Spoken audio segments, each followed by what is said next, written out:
Section 5.3, Multiplying Fractions. The goal of this lesson is that you will be able to multiply fractions. Remember to pause the presentation as you go so you can copy down notes and attempt problems. You may take a break at any point throughout this lesson. Just make sure you return back to it. When multiplying fractions, the product of two or more fractions is the product of the numerators over the product of the denominators. So in the problem, 3/8 times 1/5, all we're doing is multiplying 3 times 1 for the numerators, and then 8 times 5 for our denominators. We do that, it gets us an end product of 3/40. What is really nice about multiplying fractions, there is no need to find a common denominator. Go ahead and try these two problems on your own. Please pause the presentation now so you can work these out, and then when you unpause it, you will see the correct answers. So we take 1 times 5 on top to equal 5, 3 times 6 in the bottom to get 18, 5/18. For the next problem, we do 5 times 2 on top to give us 10, 7 times 3 on the bottom to give us 21. We get 10/21. Let me go ahead and move that equal sign down because we have the entire fraction product. If you are not sure how I got these answers, make a note of it and please come to class on Thursday with questions. These problems worked out pretty nicely because there is no need to simplify after we did our multiplication. Also, the numbers we used were relatively small, so hopefully the multiplication was not too challenging. Now, we could come across problems in which the numbers do get rather large, and we may need to simplify them. It's a lot easier if we're able to simplify our problems before we multiply them, and I'll show you how. Here we have the problem, 3/5 times 200. You may be looking at this and thinking it's kind of tough because we have a whole number times a fraction. You may remember that we can always turn our whole numbers into fractions by setting them up as a fraction over 1. So the problem gets rewritten as 3/5 times 200 over 1. We always want to look before we multiply and see if we can simplify any of the numerators by any of the denominators. So we start with 3, and we check 3 against 5. Well, we can't simplify that. We check 3 against the 1. We cannot simplify that. Now let's check the 200. We can check 200 with 5. Oh, hey, we can definitely simplify that. If we divide each number by 5, we're left with 1 down here and 40 up here because 200 divided by 5 equals 40. Our problem now becomes 3 over 1 times 40 over 1, which we now multiply like we did in the last screen. Straight across, 3 times 40 is 120. 1 times 1 is 1. We have 120 over 1, and we know that 120 divided by 1 equals 120.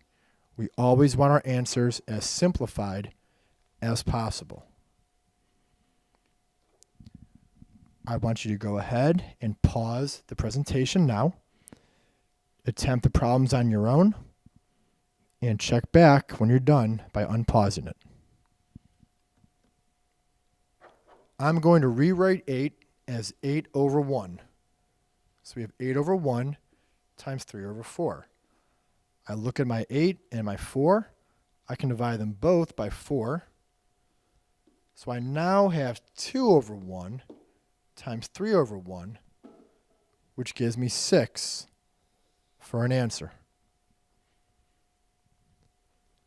On the next one, I'm going to check the 3. Well, I can't simplify 3 and 5, but 3 and 21 can simplify. Divide them both by 3. And I get 1 on top, 7 on the bottom.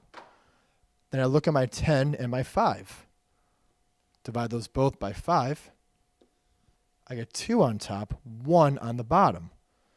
My new problem is 1 over 1 times 2 over 7 for a final answer of 2/7. If you did not get these answers when you tried them on your own, you may retry them or make note of them and ask questions on Thursday before, during, or after class. Finally, we're going to look at multiplying mixed numbers. We have 5 1/4 times 4 2/3. Our first step here is to convert each mixed number into an improper fraction. This is a skill I'm going to presume you all know how to do. So I'm going to go ahead and presume you got 21/4 times 14/3. If you are not sure how we did that, make sure to ask me Thursday in class. From there, it becomes a problem just like we did in the previous slide. So we want to go ahead and simplify the problem if we can. Look at our 21. We cannot simplify that with the 4, but 21 and 3 can definitely simplify. Divide each by 3. We get 7 on top, 1 on the bottom. Our 14 can simplify with the 4. Divide each by 2, so we get 7 on top and 2 on the bottom. So our new problem becomes 7 over 2 times 7 over 1 for a final answer of 49 over 2. Remember I said if you want to leave your answer as an improper fraction, it is completely fine. If you want to make it into a mixed number, you can do that as well.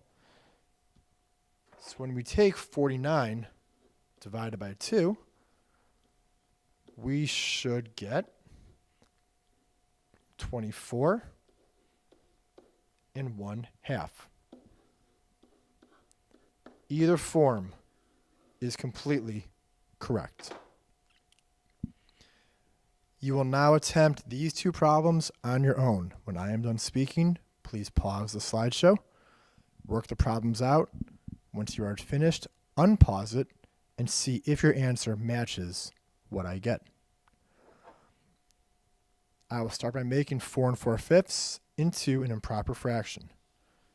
So we get 24 over 5 times 10 over 9. I look to simplify.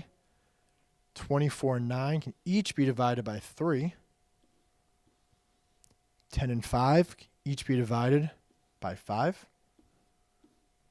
I now have 8 over 1 times 2 over 3 for a final answer of 16/3.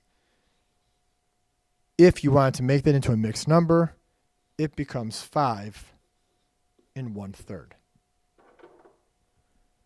The next one, we have 7 1/2 times 2 2/5. 7 1/2 becomes 15 halves. 2 2/5 becomes 12/5. I look at my 15 and 5. I can divide each of those by 5. 12 and 2. I can divide each of them by 2. I now have 3 over 1 times 6 over 1 for a final answer of 18 over 1, which becomes 18. If there were any problems with those questions, please bring questions to class on Thursday. This concludes your multiplication of fractions video. Please go back and check any slides you need to.